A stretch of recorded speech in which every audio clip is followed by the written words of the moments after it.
फतेहाबाद जिले के गांव गोरखपुर में बनने जा रहे न्यूक्लियर पावर प्लांट का आज केंद्रीय ऊर्जा मंत्री मनोहर लाल खट्टर, हरियाणा प्रदेश के मुख्यमंत्री नायब सिंह सैनी ने दौरा किया। इस दौरे के दौरान एनपीसीएल के अधिकारियों की उन्होंने बैठक ली और न्यूक्लियर पावर प्लांट के कार्य को जल्द पूरा करने के निर्देश दिए। इस संबंध में जब मीडिया से बातचीत करते हुए केंद्रीय ऊर्जा मंत्री मनोहर लाल खट्टर ने बताया कि फतेहाबाद जिले के गांव गोरखपुर में 2800 मेगावाट का न्यूक्लियर पावर प्लांट बनने जा रहा है। इसको लेकर जो आज उनके द्वारा दौरा किया गया है, वहीं अधिकारियों को भी निर्देश दिए गए हैं कि इसका निर्माण कार्य जल्द पूरा किया जाए। वहीं मनोहर लाल खट्टर ने बताया कि 13 साल का जो समय इसे बनाने के लिए दिया गया था, लेकिन कुछ टेक्निकल इशू होने के कारण इसके निर्माण कार्य जल्द पूरा नहीं हो सका, क्योंकि यहाँ की जो मिट्टी है वो रेतीली है और कुछ और अन्य टेक्निकल कारण है जिन्हें जल्द पूरा कर लिया जाएगा। आने वाले वर्ष 2031 में 1400 मेगावाट का प्लांट बनकर तैयार हो जाएगा और 2032 में फिर 1400 मेगावाट का प्लांट बनकर तैयार हो जाएगा। वहीं उन्होंने बताया कि 1400 मेगावाट जो बिजली इससे जो उत्पादन होगी वो हरियाणा प्रदेश को दी जाएगी और 1400 जो मेगावाट बिजली है वो केंद्र सरकार को दी जाएगी और हरियाणा प्रदेश वासियों को इसका पूरा लाभ मिलेगा। वहीं उन्होंने बताया कि 48,000 करोड़ रुपए की लागत से ये प्लांट जो यहाँ बनने जा रहा है और इससे आसपास के लोगों को भी बहुत फायदा मिलेगा।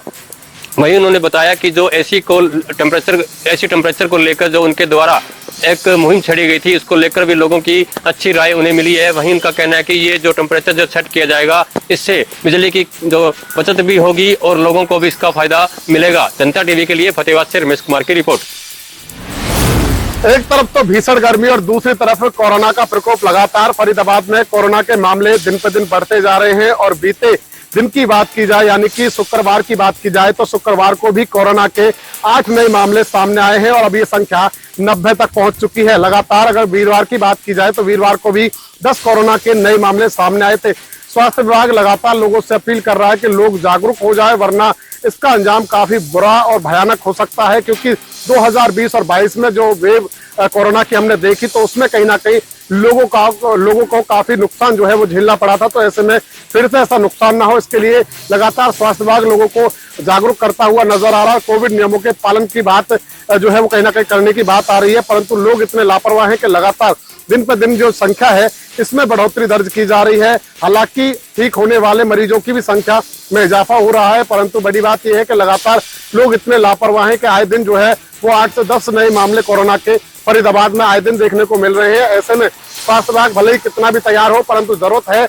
लोगों को जागरूक होने की, तभी इस कोरोना जैसी महामारी से जो है वो निजात मिल सकती है। फरीदाबाद से जनता टीवी के लिए मुकेश राजपूत। हरियाणा सरकार ने गरीब आदमियों के लिए एक आयुष्मान कार्ड की योजना का शुभारंभ किया था, जिसमें कहीं ना कहीं 50 से ज्यादा ऐसी बीमारियां थी जिसमें आम लोग अपना बड़े बीमारियों को ऑपरेशन करा सकते थे। लेकिन अब हरियाणा सरकार ने अब उन बीमारियों में बदलाव कर दिया है और 5 ऐसी बीमारियां थी, उनके नामों को उस आयुष्मान कार्ड से हटा दिया है। जहां बात करें पित्त की थैली के ऑपरेशन की, किडनी के ऑपरेशन की, या फिर मोतियाबिंद हो, या फिर बच्चेदानी का ऑपरेशन हो, या फिर रसोली का, इन 5 बड़ी जो बीमारियां हैं, इन सभी के इलाज के लिए प्राइवेट अस्पतालों में अब आयुष्मान कार्ड मान्य नहीं होगा। हरियाणा सरकार ने अब इन सभी बड़े जो ऑपरेशन है वो जींद के ही सरकारी अस्पताल जो हैं उनमें ही करने का फैसला किया है और हरियाणा के तमाम जो सरकारी अस्पताल है अब वो सभी 5 बड़े ऑपरेशन वहीं पर होंगे। जहां जींद की बात की जाए तो अब इन 5 बीमारियों का प्राइवेट अस्पताल में इलाज बंद होने से जींद के सरकारी अस्पताल पर कहीं ना कहीं अब बर्डन बढ़ता हुआ नजर भी आ रहा है। और ऐसे में जींद के अस्पताल में 4 सरकारी सर्जन डॉक्टर हैं जो अब इन बीमारियों का इलाज करेंगे। अब देखने वाली बात होगी कि आगामी दिनों में जब इन 5 बीमारियों का इलाज सरकारी अस्पताल में होता है तो जो आम आदमी है वो उनको कितनी राहत मिलती हुई इसमें नजर आती है। और जिस तरीके से सरकार ने 5 बीमारियों को बंद करने का काम किया है, इससे कितना आमजनों पर असर पड़ेगा। जींद से जनता टीवी के लिए सुनील कुमार की रिपोर्ट। रतिया के गांव लांबा में एक युवक की तेजधार हथियार से हत्या की गई। गांव के ही युवक पर हत्या करने का आरोप लगा हुआ है और बताया जा रहा है कि पैसे के मामले को लेकर यह हत्या की गई थी। सूचना मिलते ही पुलिस मौके पर पहुंची और शव को कब्जे में लेकर रतिया के नागरिक अस्पताल में पोस्टमार्टम के लिए भेजा, जहां आज युवक का पोस्टमार्टम हो रहा है। परिजनों का आरोप है कि 3 लोग घर में घुसे थे और तेजधार हथियार से गला रेतकर हत्या की गई है। पुलिस मामले की जांच में जुट चुकी है। अशोक ग्रोवर, जनता टीवी, रतिया। भिवानी के रोहतक गेट पर स्थित एक शिक्षण संस्थान में शॉर्ट सर्किट की वजह से आग लग गई। बताया जा रहा है कि आकाश इंस्टीट्यूट के अंदर आज सुबह 7 बजे के आसपास आग लग गई और लोगों ने इसकी सूचना फायर ब्रिगेड को दी। फायर ब्रिगेड मौके पर पहुंची और काफ़ी देर तक आग पर काबू पाया गया। फायर ब्रिगेड के अधिकारियों का कहना था कि उन्हें सूचना मिल गई थी और लोगों ने इसकी जानकारी दी थी। हालांकि जिस समय आग लगी उस समय कोई भी बच्चा या अध्यापक नहीं था, क्योंकि आग सुबह सवेरे ही लग गई थी। बताया जा रहा है कि शॉर्ट सर्किट की वजह से ये आग लगी थी। जनता टीवी के लिए भिवानी से दीपक मुटेजा। सिरसा के गांव भावदीन में देर रात गोली चलने का एक मामला सामने आया है। गोली चलने की इस घटना में 32 वर्षीय एक युवक की मौत हो गई, वहीं 2 अन्य लोग घायल भी बताए जा रहे हैं। जानकारी के अनुसार गांव शहीदावाली का बिशंबर भावदीन में खेती के लिए जमीन ठेके पर लेकर खेतीबाड़ी का काम करता था। वहीं उसका पैसों के लेन देन को लेकर अपने ही खेत पड़ोसी के साथ कुछ विवाद चल रहा था। देर रात वो अपने परिवार के साथ खेत में पाइपलाइन डालने का काम कर रहा था। उसी वक्त उसके खेत पड़ोसी ने अपने कुछ साथियों के साथ उस पर हमला कर दिया। इस हमले में जहां उसके गोलियां लगी, वहीं उनके 2 साथियों को भी चोटें लगी। तीनों को सिरसा के निजी अस्पताल में भर्ती करवाया गया, जहां पर बिशंबर की मौत हो गई। वही घटना की जानकारी मिलते ही पुलिस मौके पर पहुंची और उन्होंने शव को अपने कब्जे में लेकर पोस्टमार्टम के लिए सिरसा के नागरिक अस्पताल भिजवा दिया है। परिवार की शिकायत पर पुलिस ने मामला दर्ज कर लिया है और आगे की कार्रवाई में जुट गई है। जनता टीवी के लिए सिरसा से मुख्तार सिंह। भिवा के गांव धनीपुरा की महिला के साथ ठगी का मामला सामने आया है। धनीपुरा गांव की रहने वाली कमला देवी ने पुलिस को दी शिकायत में बताया कि वह आज पेहवा किसी काम से आई थी।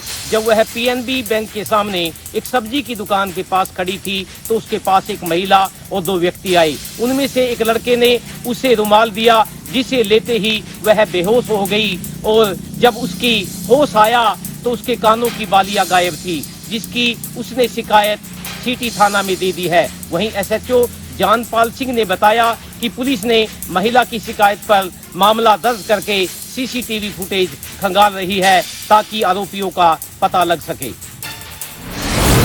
आज दिल्ली अमृतसर हाईवे पर एक भीषण हादसा हुआ है। आपको बता दें, कुछ लोगों द्वारा आज छबील लगाई गई थी, जिसके ऊपर दिल्ली से अमृतसर जा रहे ट्रक ने छबील के ऊपर जो है कई लोगों को कुचल दिया और वहां पर खड़े वाहन भी क्षतिग्रस्त हो गए हैं। आपको बता दें कि मौके पर ही वहां पर 6 लोग घायल हुए थे, जिसमें से एक व्यक्ति की मौत हो गई है, जो कि यूपी के सहारनपुर का बताया जा रहा है और 5 लोगों का भी उपचार अंबाला शहर के सामान्य अस्पताल में चल रहा है। जैसे ही यहाँ पर ट्रक ने जो है लोगों को कुचला, उस टाइम वहां अफरा तफरी का माहौल हो गया और वहां पर आपको बता दें कि लोगों ने पुलिस को सूचना दी और डायल 112 सभी लोगों को लेकर अंबाला शहर के सामान्य अस्पताल पहुंची, जहां पर एक युवक की मौत हो गई और 6 का अभी उपचार चल रहा है। अंबाला सिटी के एसएचओ सुरेश कुमार का कहना है कि उन्होंने चालक को जो है अपनी हिरासत में ले लिया है और आगे अभी पूछताछ जारी है। अंबाला से जनता टीवी के लिए राघव की रिपोर्ट। यमुनानगर के कन्हैया चौक के नजदीक एक प्रतिष्ठित स्कूल के प्रांगण में बने स्विमिंग पूल के मैनेजर की संदिग्ध परिस्थितियों में मौत हो गई। बताया जा रहा है कि स्कूल के प्रांगण में बने हुए स्विमिंग पूल में काफी लोग स्विमिंग करने आते हैं और वहां जब 3 युवक स्विमिंग कर रहे थे तो इसी दौरान किसी बात को लेकर पूल के मैनेजर के साथ उन लोगों की बहस हो गई और बहस लड़ाई झगड़े में तब्दील हो गई। बताया जाता है कि इसी लड़ाई झगड़े में धक्का मुक्की हुई और मैनेजर का पांव फिसल गया और वह गिर गया, जिसको एक निजी हॉस्पिटल में दाखिल कराया गया। हॉस्पिटल में मैनेजर की मौत हो गई। पुलिस इस पूरे मामले की छानबीन कर रही है। हालांकि बताया जा रहा है कि मैनेजर के बाहरी कोई भी चोट नहीं है, लेकिन अंदरूनी चोट के कारण मौत हुई या कोई मौत का और कारण रहा, पूरे मामले की पुलिस तफ्तीश कर रही है और तफ्तीश के बाद ही सामने आएगा कि मैनेजर की आखिर मौत क्यों हुई। हालांकि पुलिस इस स्विमिंग पूल में सीसी कैमरों की भी फुटेज जांच में ला रही है और देख रही है।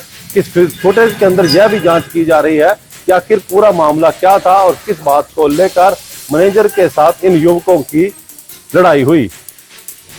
निर्माणाधीन मकानों में बिजली की तारें व अन्य सामानों की चोरी करने वाला शातिर चोर सैयवन पुलिस ने किया काबू। वहीं पूछताछ के दौरान 11 वारदातों को कबूला। पानीपत डीएसपी हेडक्वार्टर सतीश वत्स ने जानकारी देते हुए बताया कि पुलिस के हाथ एक बड़ी सफलता लगी है, जिसमें निर्माणाधीन मकानों में बिजली का सामान व अन्य उपकरण चुराने वाला एक शातिर चोर काबू किया है। वहीं पकड़े गए आरोपी से पूछताछ के दौरान आरोपी ने 11 वारदातों को कबूला है। वहीं पुलिस ने मामला दर्ज करके आरोपी को न्यायिक हिरासत में भेज दिया है। पानीपत से जनता टीवी के लिए अनिल सैनी की रिपोर्ट।